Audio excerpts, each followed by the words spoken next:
But he answered and said, It is written, Man shall not live by bread alone, but by every word that proceeds out of the mouth of God.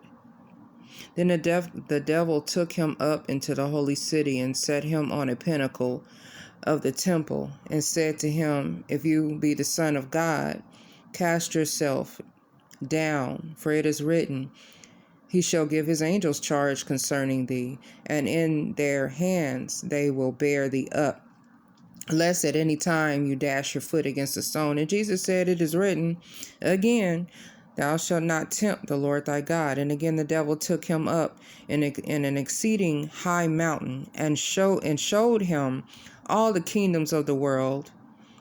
Okay, I'm going to stop here. He showed him all the kingdoms of the world that he didn't even own. Jesus knew that his Father owned all of these kingdoms in the world, okay, and the glory of them. And he said unto him, All these things will I give you if you will bow down and worship me. Okay, so I'm going to stop here. He said he was going to give something to him that he didn't even own. When we're going through the temptation or we're facing anything in our lives, especially with the promises that God has given us, God has given Jesus, he gave Jesus a promise at that time too, before he went to the cross. But he believed God.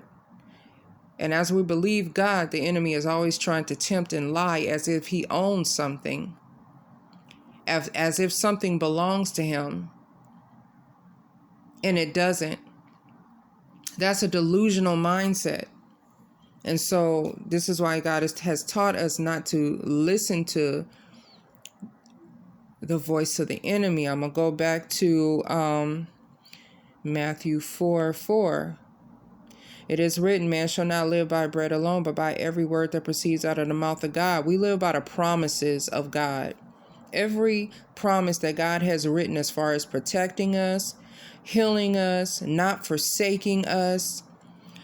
Every promise in the word, that he has spoken, we live by that. We don't live by bread alone. We actually get our true spiritual strength by the word of God. Every promise that he has spoken.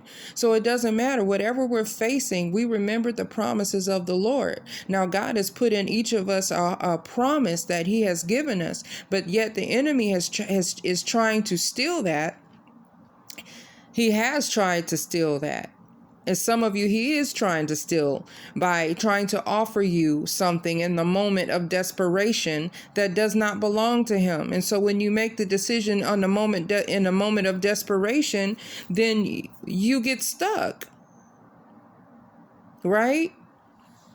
So I just wanted to encourage you. This is how the enemy is working. This is for those that believe and don't believe. This is how the enemy works. He tries to present something to a child of God that don't even belong to him. And he'll try to twist something up to a child of God that you, in your mind, you have to believe and hold on to the promises of God so the enemy cannot twist anything up and you'll be able to see it for what it is.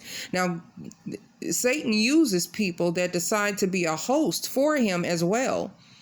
And those people do not realize that they are being used by Satan to try to plant seeds into your mind and make you doubt God, to make you worry, to make you move out of alignment of God's will. When you're feeling anxious and hasty in your spirit, that is the best time to be still.